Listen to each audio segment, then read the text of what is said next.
चिन्मय रस के पिपासु सभी आत्मन साथियों को जय जिनेन्द्र, नमस्कार।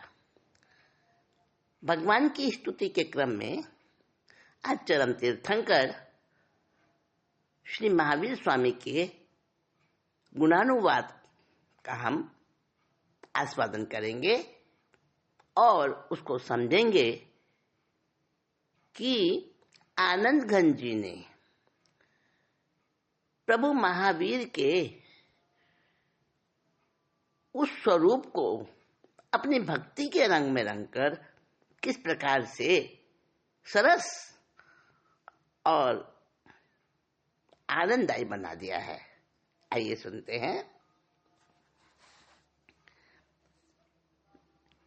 वीर जिनेश्वर चरणे लागू, वीर जिनेश्वर चरणे लागू, वीरपणु ते मांगू रे, मिथ्या मोहति निर्भय भाग्यू, जित नगारू भाग्यू रे, वीर जिनेश्वर चरणे लागू।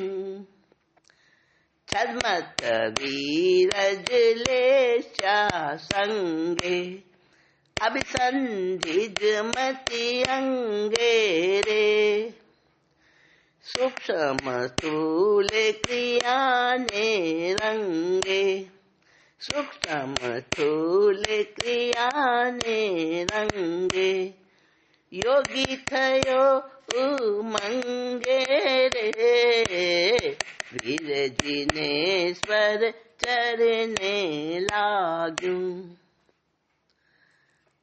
असंख्य प्रदेश वीर असंख्यो, योग असंखित कंखे रे, उद्गल गण तिन लेशु विशेषे, यथाशक्ति मति लेखे रे, वीर जिनेश्वर चरणे लागू। उत्कृष्टे वीरज ने वेसे, उत्कृष्टे वीरज ने निवेसे, योग क्रिया न विपेसे रे, उत्कृष्टे वीरज ने निवेसे, योग क्रिया न विपेखे रे, वीर जिनेश्वर चरणे लागू, वीरपणु ते मांग्यू रे, वीर जिनेश्वर चरणे लागू। उत्कृष्टे वीरज ने बेसे, योग क्रिया न विपेसे रे, योग तनि ध्रुवता ने लेशे, आत्म शक्ति न खेसे रे, वीर जिनेश्वर चरणे लागू, वीर जिनेश्वर चरणे लागू। काम वीर्य वर्षे जेम भोगी, काम वीर्य वर्षे जेम भोगी, तेम आत्म थयो भोगी रे, शूरपणे आत्म उपयोगी, ताये तेह अयोगी रे, वीर जिनेश्वर चरणे लागू, वीरपणु ते मांग्यू रे, वीर जिनेश्वर चरणे लागू। वीरपणु ते आत्म ठाणे, वीरपणु ते आत्म ठाणे, जान्यो तुम जीवाने रे, धन विनाने शक्ति प्रमाणे, ध्यान विनाने शक्ति प्रमाणे, निध्रुव पद पहचाने रे, वीर जिनेश्वर करने लागूं। आलम्बन साधन ने त्यागे, आलम्बन साधन ने त्यागे, पर परिणति ने भांगे रे, आलम्बन साधन ने त्यागे, पर परिणति ते भांगे रे, अक्षय दर्शन ज्ञान वैरागे, अक्षय दर्शन ज्ञान वैरागे, आनंद घन प्रभु जागे रे, वीर जिनेश्वर करने लागूं। वीर पणुते मांगू रे, वीर जिनेश्वर करने लागूं। देखिए, भगवान महावीर, जिनको वीर प्रभु भी कह देते हैं, तो भगवान महावीर चरम तीर्थंकर हुए इस अवसर पर निकाल के, और उनके गुणानुवाद करते हुए, उनके यशोगान करते हुए, इस स्तुति में, इस प्रार्थना में आनंद घन जी ने भगवान से कोई मांग करी है, याचना करी है। क्या याचना करी है? पहले तो उनके चरणों में प्रणाम किया है। हे महावीर प्रभु, हे वीतराग भगवान, आपके चरणों में मैं नतमस्तक होकर, सर्व समर्पित होकर प्रणाम करता हूँ, चरण में आपके वंदन करता हूँ चरणों में, और एक ही चीज मांगता हूँ बस आपसे, वीरपना। वीरपना मतलब वीरता का भाव। जो आप महावीर कहलाए हो ना, वो शक्ति, वो आपके अंदर का वो योग्यता, आपकी वो चमत्कार, वो वीरता वाला भाव, वो मैं मांगता हूं आपसे। जिस वीरता के कारण आपने मिथ्यात्व मोह रूपी अंधकार को नाश कर दिया। मिथ्या मोह तिमिर भय भाग्यूं, जीत नगारों बाजग्यूं रे। आपने कैसे जीत पाई कर्मों पर? कैसे आपने इस संसार के आवागमन, जन्म मरण से कैसे मुक्ति पाई? वो वीरता क्या थी? वो वीरता जिससे आपने मिथ्यात्व को, महामोह को, और ऐसे अज्ञान रूपी अंधकार उसको, और साथ में सारे भय, आपने सबको भगा दिया, सबका नाश कर दिया, और जीत नगाड़ा बजा दिया आपने। यानी क्या कहना चाह रहे हैं आनंदगंज जी? अब समझे? बता दी है इसके अंदर, सारी साधना की विधि आ गई है इसके अंदर, कि जीत हासिल करनी है अगर कर्मों के ऊपर, द्रव्य कर्म, भाव कर्म और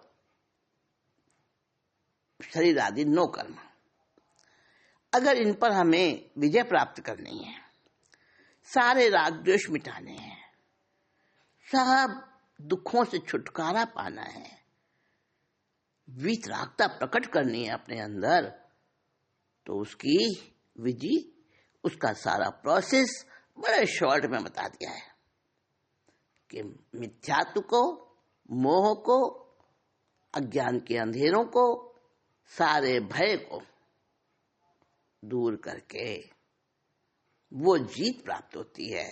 जीत नगाड़ा बज जाता है, जो कि प्रभु महावीर ने वो हासिल किया और उससे वो फिर सर्वज्ञता को प्राप्त कर लिया उन्होंने। देखिए, किससे मांगा जाता है? जिसके पास होता है, जो दातार होता है, देने लायक होता है, उसी से तो मांगते हैं ना। जिसके पास खुद से ही नहीं है, वो क्या देगा किसी को? तो भगवान महावीर जो कि संपन्न है उन सब योग्यताओं से, उन सारे गुणों से, और सब आत्मिक संपदा से जो संपन्न है, उनसे ही तो वो चीज मांगी जाएगी ना। जो वीर्य के धनी है, सर्वोत्कृष्ट वीर्य जिन्होंने अपना प्रकटा दिया है, प्रकट कर दिया है, उनसे ही तो वीर्य मांगा जाएगा। वीर्य का मतलब क्या? शौर्य, उत्साह, बल, साहस। आपको पता है, जो कुछ हम खाते हैं ना, जो भी आहार करते हैं, उससे धातुएं बनती हैं हमारे शरीर की, सप्त धातु बनती है। और उन सप्त धातुओं में वीर्य होता है सबसे अंत में बनने वाला। यानी कि सबसे पहले तो भोजन का बनता है रस, पाचन होने के बाद। जब अच्छी प्रकार से भोजन का पाचन क्रिया होती है तो उससे बनता है रस, और रस से फिर बनता है खून, रक्त। अगर रस बनेगा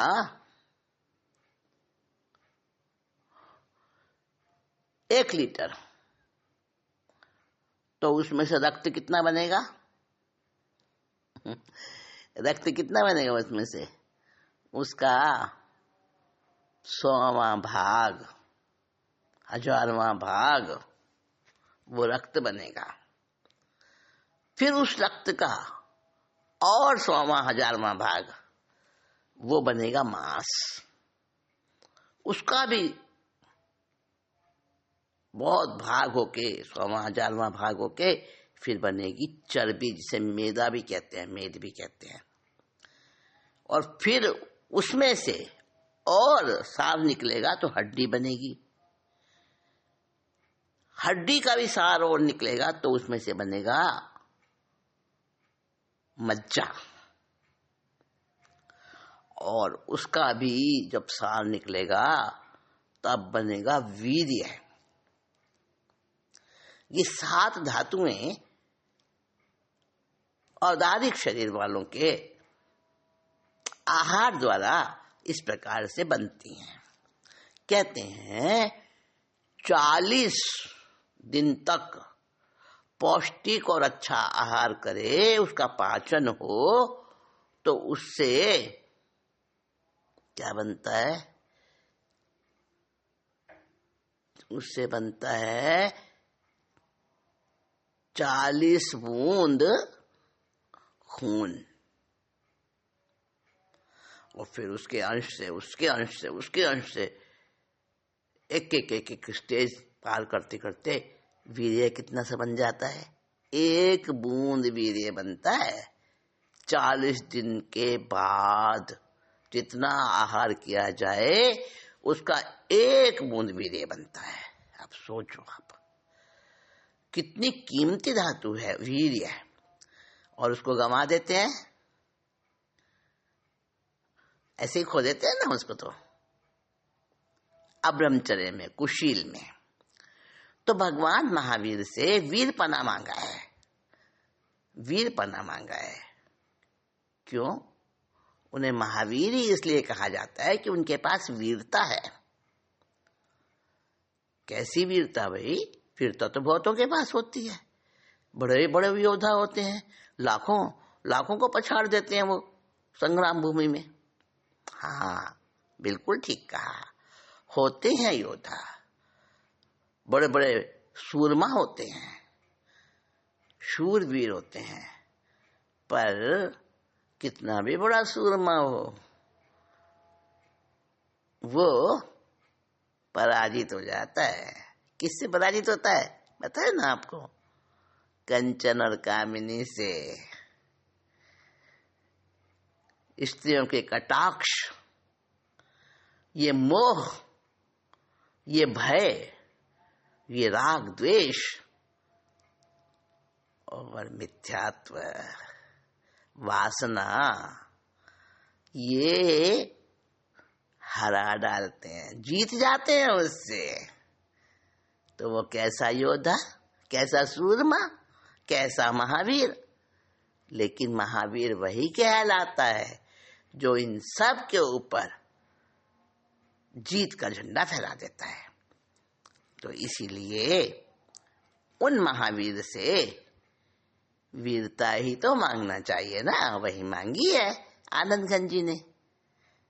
तभी तो उन्होंने कहा है ना, वीर जिनेश्वर चरने लागू, वीर पनुते मांग्यू रे, मिथ्या मोह तिमिर भय भाग्यू, जीत नगारू वाग्यू रे। जैसे आपने जीत नगाड़ा बजाया, जैसे आपने सब मिथ्या मोह तिमिर का नाश करके उनसे छुट्टी पाई, उनसे मुक्ति पाई, ऐसी वीरता जो आपके अंदर प्रकट हुई है, वो वीरता मैं आपसे मांगता हूं। आगे की गाथा में क्या कहते हैं? छौमत वीर जुलेशा संगे, अभिसंधिज मति अंगे रे, सूक्ष्म स्थूल क्रिया ने रंगे, योगी थयो उमंगे रे। क्या कह रहे हैं? छद्मस्थ वीर्य है और पंडित वीर्य है। एक होता है बाल वीर्य, एक होता है पंडित वीर्य, एक होता है बाल पंडित वीर्य। 3 प्रकार के वीर्य बताए हैं आगमों में। तो बाल पंडित वीर्य जो होता है ना, वो तो होता है छद्मस्थ को, और बाल वीर्य होता है मिथ्या दृष्टि को, और पंडित वीर्य होता है क्षायिक सम्यक दृष्टि को। तो छद्मस्थ वीर्य मेरे पास है। आनंद जी कह रहे हैं कि मेरे पास तो छद्मस्थ वीर्य है, और आपके पास तो पंडित वीर्य है। तो छद्मस्थ वीर्य ही तो आगे विकसित होता होता पंडित वीर्य बनता है। तो मेरा जो वीर्य है वो तो अधूरा है। और हे प्रभु, आपका जो वीर्य है, आपका जो पौरुष है, वो तो सर्वोच्च है। और मेरे पास जो कुछ है, मेरे पास तो ऐसा वीर्य है कि उससे बस मैं अपने संसार के काम कर सकता हूं। आत्मा को जीतने के लिए, आत्मा के शत्रुओं पर विजय प्राप्त करने के लिए वो छद्मस्थ वीर्य है, काफी नहीं होता। उसमें तो पंडित वीर्य की जरूरत पड़ती है। तो उसमें जो मेरे 7 धातुएं बनती हैं, उन 7 धातुओं में कुछ प्रोसेस चलती है अंदर अंदर, एक दूसरे में स्फुरन चलता है, रूपांतर चलता है, परिणमन चलता है। और उसको कहते हैं अनभिसंधि योग। देखो, जब हम नींद लेते हैं, जब हम सोते हैं ना, तो उस समय भी हमारे शरीर की जो क्रियाएं हैं, शरीर के अंदर बनने वाली धातुएं हैं, वो उनमें परिणमन होता रहता है। और आत्म प्रदेशों में जैसे पानी उबलता है ना, आग पे रखा हुआ, उसमें उबाले उठते हैं, ऐसे ही हमारे कर्मों के कारण से स्पंदन होता रहता है आत्म प्रदेशों में। और वो आत्म प्रदेशों में मन वचन काया में स्पंदन होता रहता है, तो उसको कहते हैं अनभिसंधि योग। ये सतत प्रवृत्ति चालू होती है ना, जो हमारी क्या आवेग चलते रहते हैं अंदर में, संकल्प विकल्प चलते रहते हैं अंदर में कर्मों की वजह से, तो वो मेरा जो अभिसंधि जो योग है ना, योग तो 3 होते हैं मन वचन काया के, लेकिन ये जो अंदर में स्फुरन चलता रहता है सतत, नींद में भी, हर समय भी, जानते में अनजान में, तो उसको कहते हैं अभिसंधि योग। तो अभिसंधि योग जो मेरे अंदर में चल रहा है, तो वो ज्ञान पूर्वक अगर आत्म भाव का उल्लास होता है, ज्ञान पूर्वक होता है, तो अभिसंधि योग जो है ना मेरा, वो अपने आप में शुद्ध होता जाता है, शुद्ध होता जाता है, उसमें शुद्धता आती जाती है। ठीक है, शुद्ध शब्द जो है ना, शुभ और अशुभ दोनों को हटने के बाद, दोनों समाप्त होने के बाद शुद्धता आती है। तो वो जो शुद्ध मति प्राप्त होती है ना, वो पंडित वीर्य से होती है। तो मैं आपसे पंडित वीर्य मांगता हूं, मेरे पास तो छद्मस्त वीर्य है, तो मुझे पंडित वीर्य मिल जाए आपके जैसा, जिससे साधु बनने के बाद भी जो मैंने 5 महाव्रत आदि ग्रहण किए थे, स्थूल क्रिया मैं करता रहा आज तक, वो मेरी सूक्ष्म क्रिया बन जाए और वैसा मेरे अंदर उल्लास उत्पन्न हो जाए। आप तो सूक्ष्म क्रिया करने वाले हो और मैं स्थूल क्रिया करने वाला हूं, तो मैं चाहता हूं कि मेरे अंदर भी मेरी लेशा ऐसी बन जाए। लेशा का अर्थ पता है आपको क्या होता है? लेशा होती है योग, जो हमारे योग होते हैं ना, और कषाय, इन दोनों के मेल से जो आत्मा के परिणाम बनते हैं, भाव बनते हैं, वो होती है लेशा। सुना होगा आपने, 6 मित्र इकट्ठे चले, उनको मिला एक जामुन का वृक्ष, और उनकी इच्छा हुई जामुन खाने की। एक ने कहा, अरे कुल्हाड़ी है अपने पास, पेड़ को काट के गिरा दो, आराम से पेट भर के, मन भर के जामुन खा लो। वो था कृष्ण लेशिया वाला।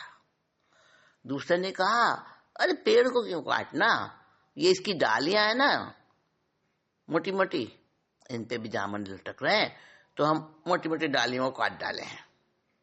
वो था निर्लेशिया वाला। तीसरे ने कहा, डालियों क्यों काटते हो, डालियों में तो कच्चे भी पक्के भी सब तरह के जामुन हैं, तो ऐसा करो ना कि छोटी छोटी डालियों को काट लो, मोटी डालियों को ना काटो, उसमें बहुत सारे जामुन हैं। वो था कापोतलेश्य वाला। फिर चौथे मित्र ने कहा, क्या करोगे भाई डालियां काट के, देखो ना कच्चे और पक्के सारे गुच्छे लगे हुए हैं जामुनों के, तो सारे गुच्छे गुच्छे तोड़ लो बस, डालियां क्यों काटनी। वो है तेजोलेशिया वाला। और 5वां मित्र कहता है कि क्यों कच्चे पक्के, क्यों पके पके तोड़ो ना जामुन, हमें तो वही खाने हैं, कच्चे क्यों तोड़ने। वो है पद्मलेशिया वाला। और 6ठा मित्र कहता है, देखो ना कितने सारे जमीन पे फल पड़े हुए हैं जामुन के, इनसे ही पेट भर जाएगा हमारा, तो क्या जरूरत है डालियाँ काटो, पेड़ काटो, गुच्छे तोड़ो।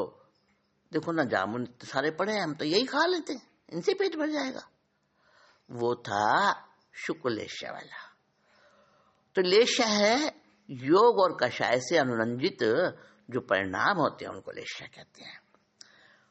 यहाँ आनंदगंज जी कह रहे हैं कि स्थूल और सूक्ष्म जो क्रिया होती है ना, उनके साथ लेश्या जुड़ती है। तो हे प्रभु,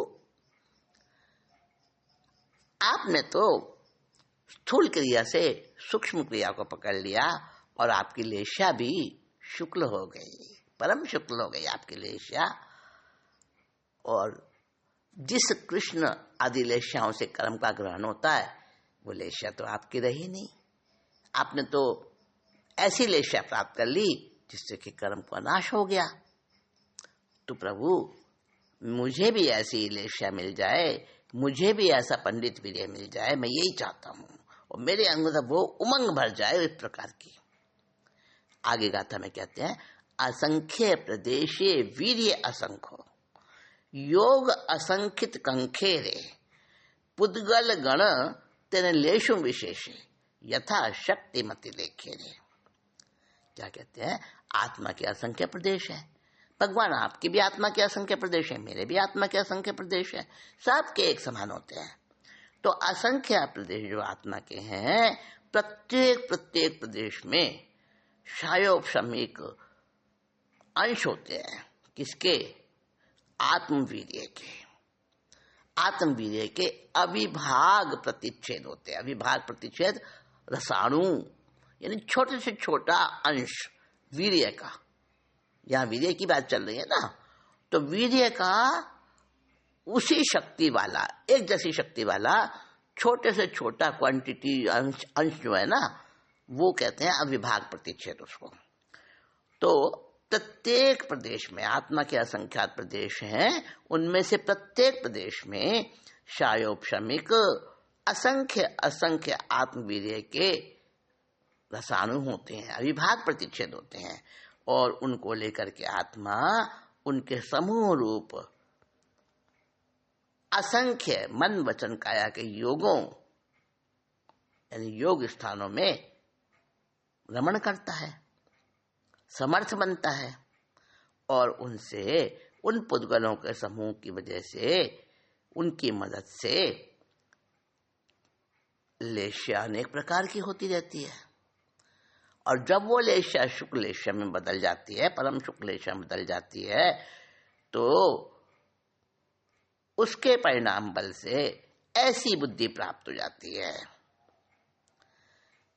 ऐसी बुद्धि प्राप्त हो जाती है कि आपके जैसा वीर्य प्रकट हो जाता है, आपके जैसा उमंग और उल्लास, वो निश्चय, वो वीरता का भाव कि मुझे कर्मों से मुक्त होना है, वो प्राप्त हो जाता है। तो इसीलिए मैं आपसे वीरता की डिमांड कर रहा हूं, इसीलिए मैं आपसे आपकी वीरता मांग रहा हूं, वीरपना मांग रहा हूं। आगे कहते हैं, उत्कृष्टे वीरजने देसे, उत्कृष्टे वीरजने वैसे, योग क्रिया नवी पेसे रे, योग तनी ध्रुवताने लेशे, आत्म शक्ति न खेसे रे।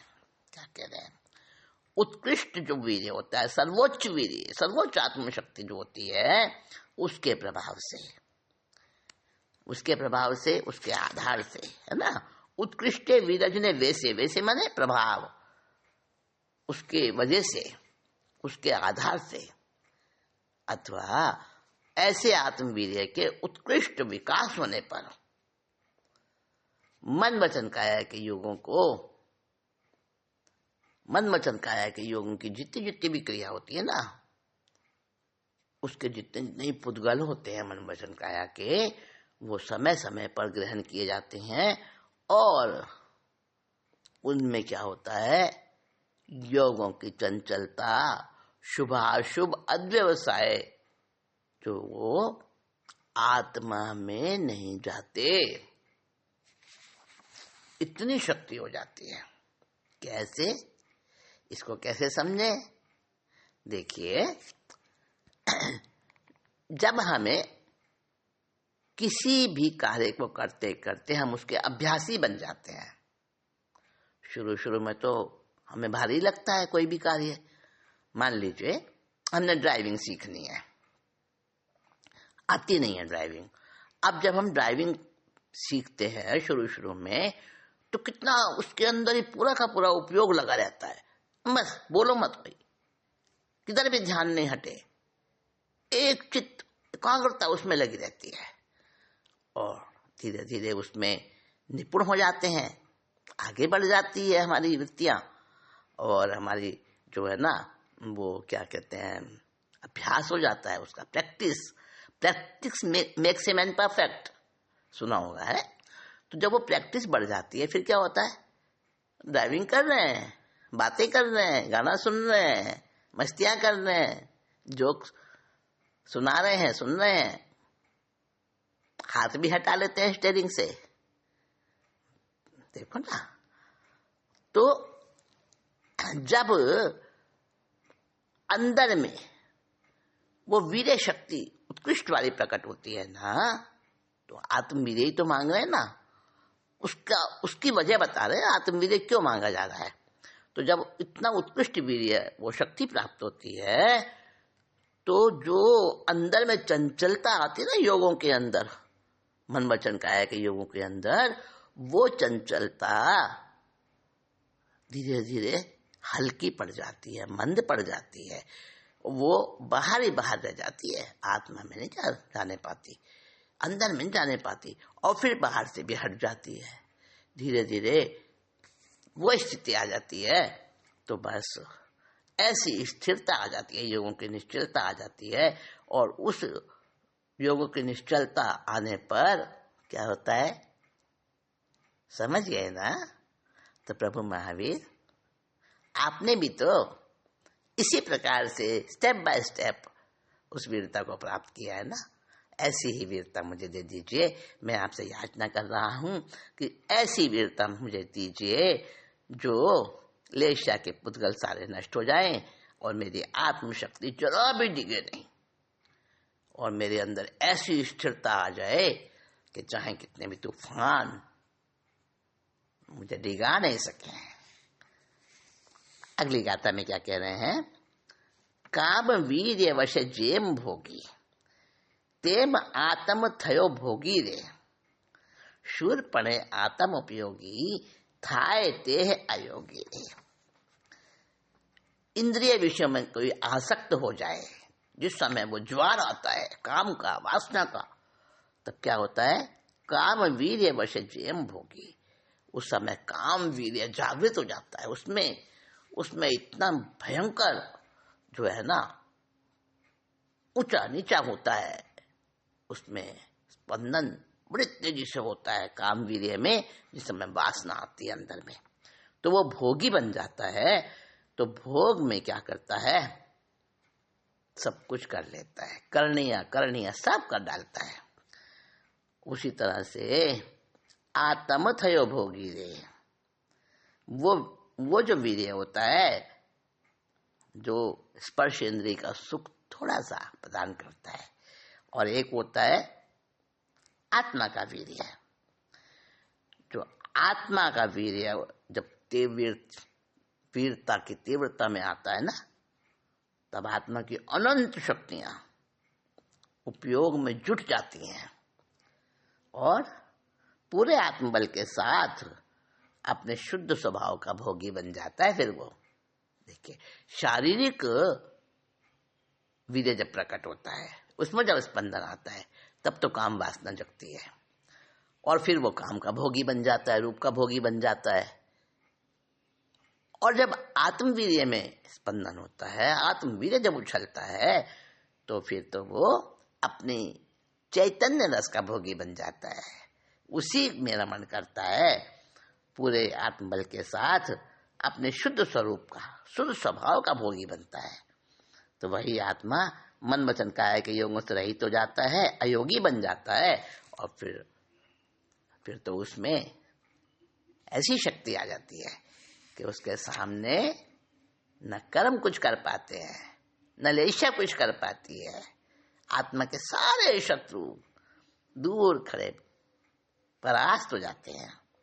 तो प्रभु महावीर मुझे तो ऐसा ही वीरता वाला जो वही आपका वही स्वभाव मुझे चाहिए। वीर पनुते आत्म ठाने, जान्यो तुम जीवाने रे। ध्यान विनाने शक्ति प्रमाणे, निज ध्रुव पद पहचाने रे। क्या कह रहे हैं? वीरता जिसे मैं आपसे मांग रहा था, अरे वो तो मेरे पास ही है ना। एकदम ध्यान आया, आप कार्य परमात्मा हो, मैं कारण परमात्मा हूं। नहीं समझे? देखिए एक उदाहरण से समझते हैं। एक दुकानदार है जो कहीं से थोक माल लाता है और अपने दुकान पे लाके बेचता है। उससे जो उसे मुनाफा मिलता है अपना जीवन चलाता है, अपना परिवार पालता है। अब उसका सारा माल बिक जाता है, उसको माल की कमी पड़ती है। अब वो जिससे लेकर आता था ना माल सामान, उसके पास जाके कहता है, देखो भाई तुम मुझे और ज्यादा सामान दो, मेरे पास तो वो सारा सामान बिक जाता है, अब की बार ज्यादा लेके जाऊंगा। उसने कहा, भाई ज्यादा तो मैं नहीं दे सकता, मेरी भी तो एक अपनी सीमा है ना, मेरे को भी अपना व्यापार चलाना पड़ता है। सारा तुम्हें दे दूंगा तो मेरे पास कहां से आएगा? बड़े वाले और जो होलसेल का व्यापारी है उससे जाके ले, तुम वहां से तुम्हें ज्यादा माल मिल जाएगा। वो और ज्यादा बड़े व्यापारी के पास जाता है, वो कहता है, भाई जितना मेरे पास में आता है ना माल, उतना तो मेरे ही खप जाता है, नहीं दे सकता मैं तो। एक काम करो, जहां ये फैक्ट्री में बनता है ना माल, वहां चले जाओ, चाहे जितना उठा लो वहां से माल तुम। कहा ये बात भी सही है। अब वो जो दुकानदार, छोटा दुकानदार था, वो फैक्ट्री में जाता है जहां वो सारा सामान बनता था। वहां जाके कहता है, भाई देखो ये जितना भी है ना सामान, मैं खूब सारा दे दूंगा, ज्यादा से ज्यादा जितना आप दे सकते हो मुझे दे दो। फैक्ट्री वाले कहने लगे, भाई हमारी तो जितना हम प्रोडक्शन करते हैं ना उतनी हमारी खपत भी है हमारी। अगर हम तुम्हें दे देंगे तो हमारा काम कैसे चलेगा? हमें तो उतनी, हमारी भी तो खपत है ना। तो तुम्हें ज्यादा माल चाहिए, कहां से लूं? अब इसको दूसरी तरह से घटाते हैं। भगवान महावीर के पास में पहुंचा एक जिज्ञासु और कहने लगा, मान लो वो फैक्ट्री है, और जाके कहने लगा, भाई मुझे भी आपके जितना जो अनंत सुख है ना वो मैं लेना चाहता हूं। तो उन्होंने क्या कहा, भाई अनंत सुख तो हर समय मेरे ही उपयोग में आ रहा है, एक्स्ट्रा नहीं है। जितना अंदर से प्रकट होता है वो उसी का भोग मैं करता रहता हूं। ऐसा करो कि तुम्हारे पास भी तो वो सामर्थ्य है ना, अंदर में बैठा हुआ कारण परमात्मा, उसी से तो मुझे प्राप्त हुआ है ये अनंत सुख। तो तुम्हारे पास भी है वो सामर्थ्य, नहीं समझे? और हमारे पास जो भगवान महावीर के पास में आत्मा थी, जैसा औदारिक शरीर था, वो हमारे पास भी तो है, वही असंख्य प्रदेशी आत्मा, उसी क्वालिटी वाली। तो हम सब कारण परमात्मा, और जिन्होंने पा लिया, जो बन चुके, सर्वज्ञ सिद्ध हो चुके, वो कार्य परमात्मा। तो कार्य परमात्मा से हम क्यों मांगे? मिला हुआ ही है हमको पहले से ही, हमारा कारण परमात्मा, उसी में सारा सुख है। तो हम अपने कारण परमात्मा से ही प्रकट करें ना। तो यही बात यहाँ पे कही गई है, वीर पनुते आत्म ठाणे, अपने अंदर में ही, आत्म स्थान में ही वो वीरता है। जानो तुम चिवाने रे, और मैं जान गया, मुझे पता चल गया कि वो पावर, उसका अधिष्ठान, आधार, पावर हाउस तो मेरी आत्मा में मेरे पास ही है। और ये मेरे को बताया किसने? प्रभु आपकी शक्ति से ही, आपकी कृपा से ही मुझे समझ आई है कि वो पावर हाउस मेरे पास भी है। तो मैं तो आपसे क्यों मांगू? आपको जितना अपना चाहिए ना, चैतन्य रस जितना आप प्रोडक्शन करते हो, वो सारा भोगने को आपको हर समय चाहिए। तो मैं भी अपना प्रोडक्शन कर सकता हूँ, मैं भी उस चैतन्य रस को पूरा भोग सकता हूँ, मेरे पास भी तो है। ध्यान विज्ञाने शक्ति प्रमाणे, और मेरी वो आत्मा का ध्यान, विज्ञान, विज्ञान माने विज्ञान, और मेरी शक्ति, मेरी अभिव्यक्ति, मेरे वीर्य का उल्लास, वो भी तो मेरे पास ही है ना। सारे गुण है आत्मा के मेरे पास। तो निज ध्रुवपद पहचाने रे, और मैंने पहचान लिया अपने ध्रुवपद को, मैंने अपने ध्रुवपद को पहचान लिया प्रभु।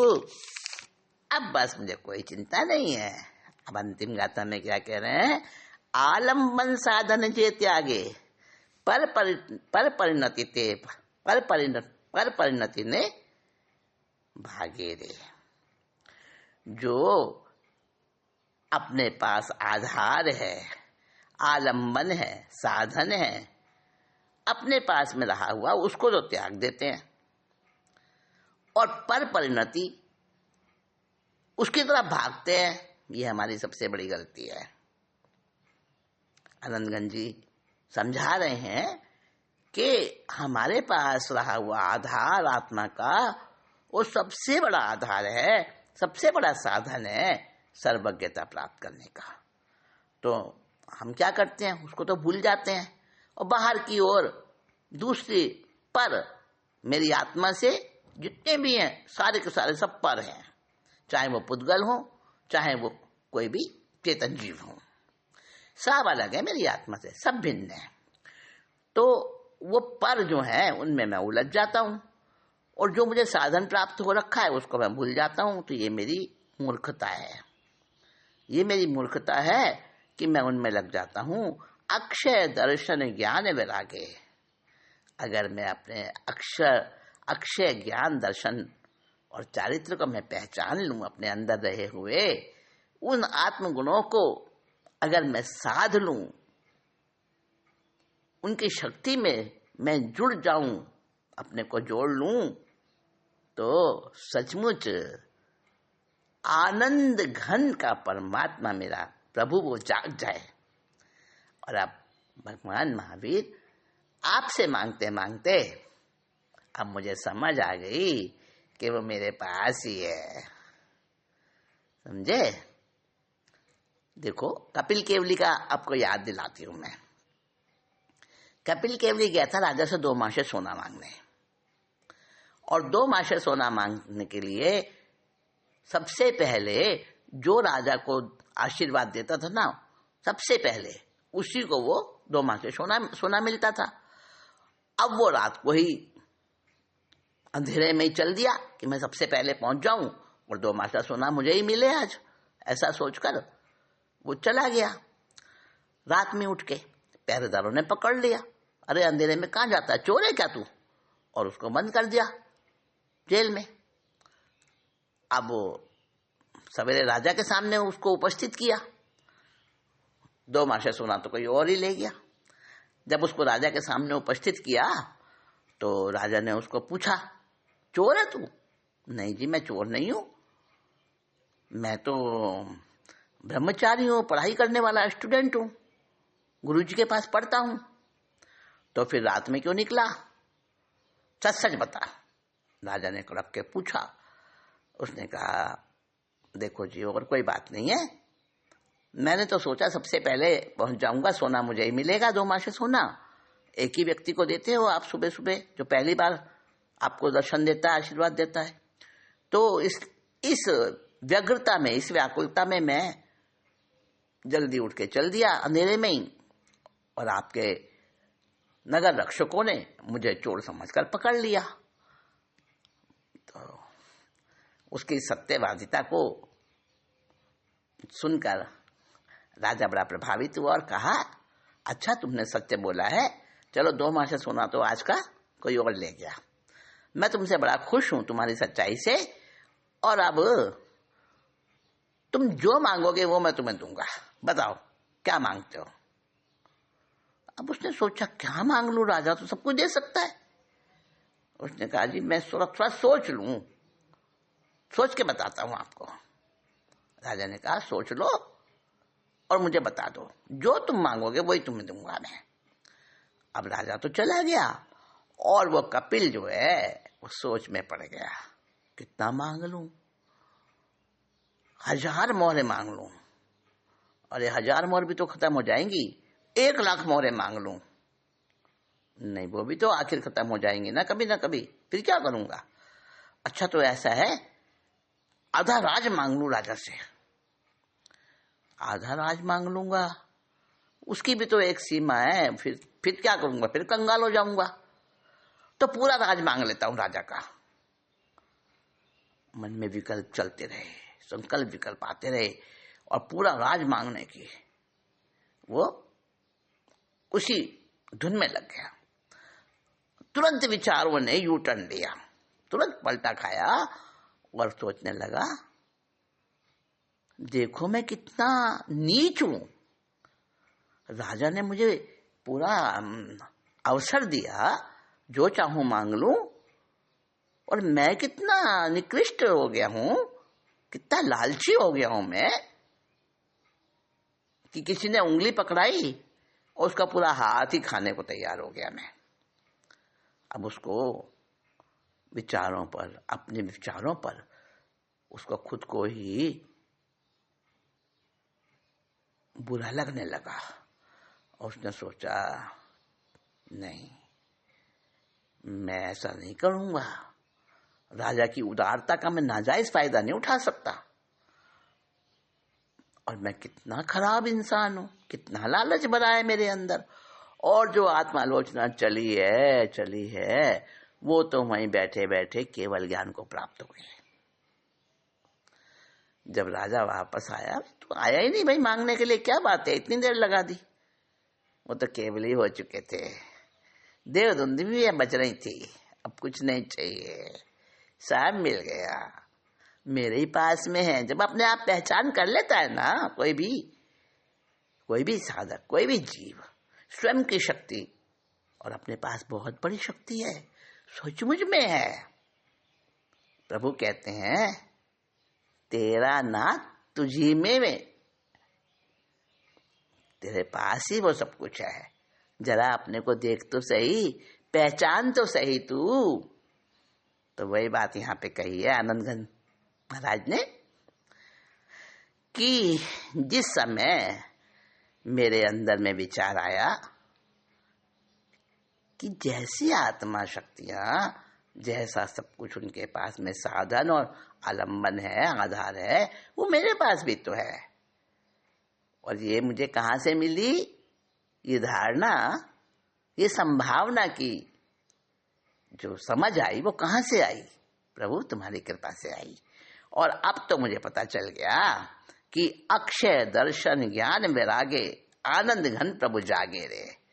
ये मेरा अंदर का जो घनीभूत आनंद है, अक्षय अव्याबाद आनंद है, वो तो मेरे अंदर ही है, सारी वीरता मेरे अंदर में ही है। तो मुझे उस वीरता को जगाना है, वो जाग गई है मेरी वीरता। और आनंद घन प्रभु कहते हैं कि भगवान, मेरी ज्ञान ज्योति हमेशा जगमगाती रहती है, ऐसा मुझे परम शक्तिशाली, ऐसा खजाना मुझे मेरी आत्मा का प्राप्त हुआ है मैं तो प्रभु हूँ, प्रभु हूँ, मैं अपना प्रभु हूँ, प्रभु हूँ, मैं अपना प्रभु हूँ, किसी और का हो न सकता प्रभु मैं, प्रभु हूँ, मैं अपना प्रभु हूँ। कह रहे आनंदगंज जी बता रहे हैं कि हर कोई अपना अपना प्रभु स्वयं है, बस उसकी पहचान करो। बस हमारे अंदर ही वो अखंड अव्यापार आनंद का भंडार छिपा हुआ है। हम ही संपूर्ण वीरता के स्वामी हैं। बस केवल अपनी पहचान करनी है, और इस पहचान को जिसने कर लिया उसने जन्म मरण का और संसार के भव सागर से अपना छुटकारा कर लिया, मुक्ति कर ली। वही तो मोक्ष है, वही तो मोक्ष है ना। तो आनंदगंज जी ने इस चरम अंतिम तीर्थंकर भगवान की स्तुति के माध्यम से हमें हमारी आत्मा का वो पहचान पत्र हमारे हाथ में दिया है। और इसके साथ ही ये 24 का जो हम वर्णन कर रहे थे, इसका एक क्रम वो अभी पूरा हो गया है। आप सबने आनंद लिया इसका, और बड़े एकाग्र मनोयोग से इसमें सुनते रहे, मेरा उत्साह बढ़ाते रहे। इसके लिए बहुत बहुत आपको साधुवाद। चिन्मय रस के पिपासु सभी आत्मन साथियों को जय जिनेन्द्र, नमस्कार। भगवान की स्तुति के क्रम में आज चरम तीर्थंकर श्री महावीर स्वामी के गुणानुवाद का हम आस्वादन करेंगे और उसको समझेंगे कि आनंदगंज जी